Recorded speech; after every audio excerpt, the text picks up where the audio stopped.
Hello everyone, welcome back to the Musical Solutions on my channel Musical Moments with Marta. This is the second movement of the Vivaldi's Spring, and the movement is called Largo e pianissimo, and it is, the story behind it is that the farmers or the peasants are now resting, sleeping, and there's a dog in the background, there's mosquitoes and bugs that are played by other strings, but the violin solo is basically a beautiful singing melody accompanied by all those other little effects. So I hope you get to play this piece at some point. If you have any questions, please put them in the comments below.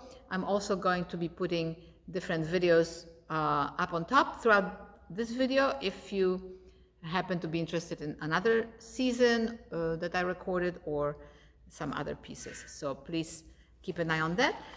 So let's go ahead and start. This is the second movement, like I said, of the Vivaldi's Spring, and it is in C sharp minor. So the first movement was in E major for most part, with a little bit of C sharp minor in there. So the mode changes and we have some mood change. And this one is really a very relaxed movement when the peasants are sleeping, but you still have to play it beautifully. And it is a little bit challenging because of the key.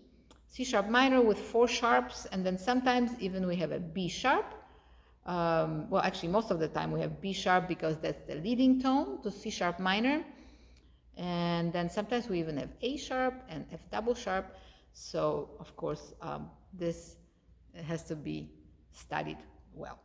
And also we have to play, because of these keys, we play up in certain positions that may not always be very comfortable, like second position, fourth position. So if you're a beginner or somebody who is intermediate player and you have not learned the second position, of course you can do it in other positions, third or first position.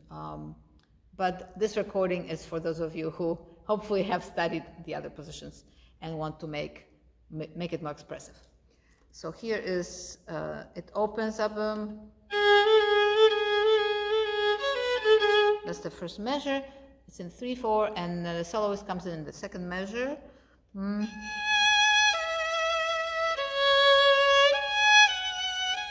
So I start in third position, and then I stretch back to C sharp.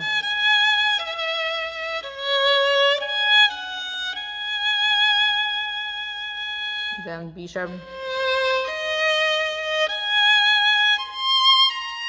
Isn't that beautiful, that B sharp?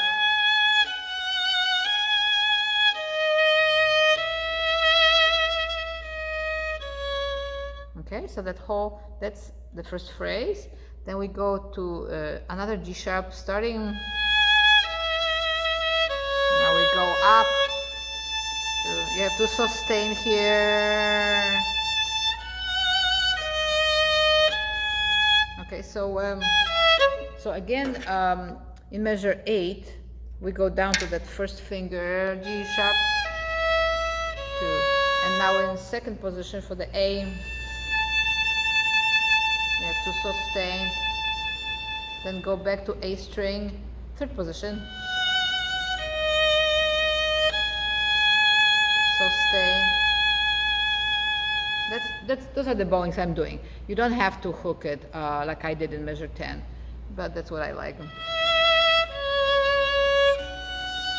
So I'm always down bow on the long note. Now this one is a little tricky because you have that B sharp with the fourth finger. Be sure. And this is a little awkward too because you have 4 on B sharp, and most likely first on G sharp. That is measure 12, 13, 14, measure 14. So we have this momentary change to G sharp major, 7th chord. So the G sharp, B sharp, the D sharp is not there, but it's unspoken, and then F sharp that we had in measure 13, 10, 11, 12, 13 is the 7th of the chord. So resolution. So G sharp major is actually something called the dominant, which many of you may already know. It's a dominant, and the F sharp in measure 13 is that seventh of the, so it's a dominant seventh, G sharp major, and then resolves to C sharp minor in measure 10, 11, 12, 13, 14, 15. In measure 15, we have a nice resolution. Okay, I actually wrote, okay, yes. Should be second finger in measure 15. Then another stretch to one octave. Then we have a F double sharp, which is like a G sound, but it's with the first finger. 1, 2,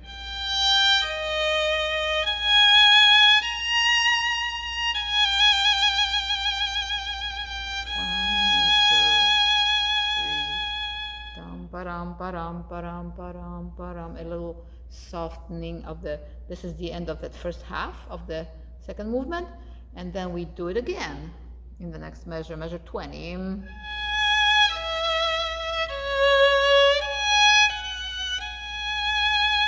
Now it's a little bit different.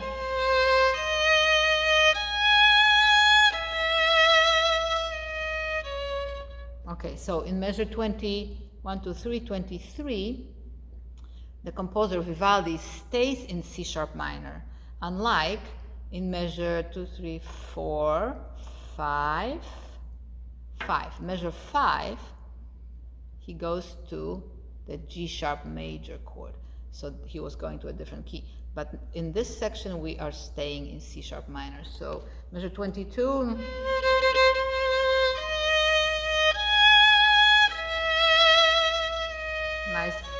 Nice resolution. Then comes back the G sharp. Now here, if you feel adventurous, and I'm sure there are many other recordings you can listen to for ornamentation, but as you may know, in Baroque era, musicians improvised a lot, and I am not that big on that. I'm not that experienced on improvising, but I do like to do it sometimes. And in this case, I am playing a scale, measure 21, 22, 23, 24. So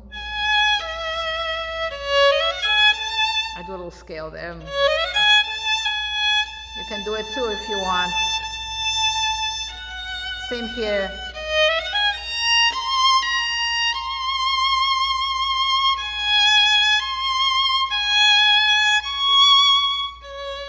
So I like to start that whole section at 20 softly and make a pretty big crescendo.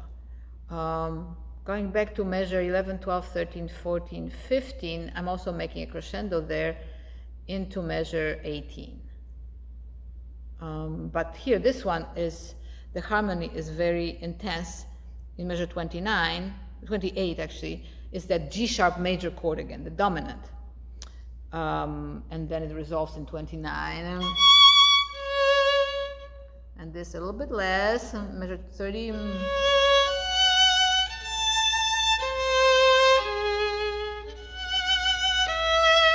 Trill from above. And here I would stay to an up bow and go to fourth position, play piano. If you can do that.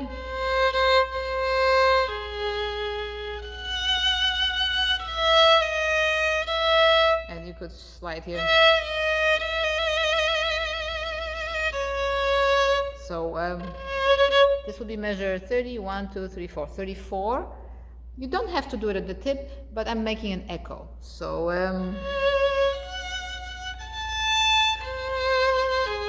oh yes, and I do a scale here too. So G sharp, A sharp, B sharp, C sharp, D sharp, E, F sharp. So just outlining that arpeggio, which is the G sharp major, I'm playing a scale on those notes. So you can do that, it's a lot of fun.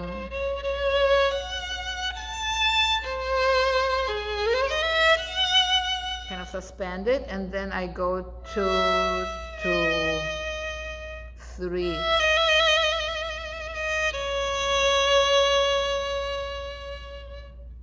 So that will be the end of the second movement. If you have any questions, let me know. So again, I'm going to put another video somewhere up on top, so you can follow. You can either go to the third movement of this concerto, which will be a separate video, or you can follow the links up there. They probably will be related to this piece. If not, there will be another Vivaldi. So I hope you enjoy it. Please like, share, and subscribe. Let me know if you have any questions in the comments, and I will see you on the next video.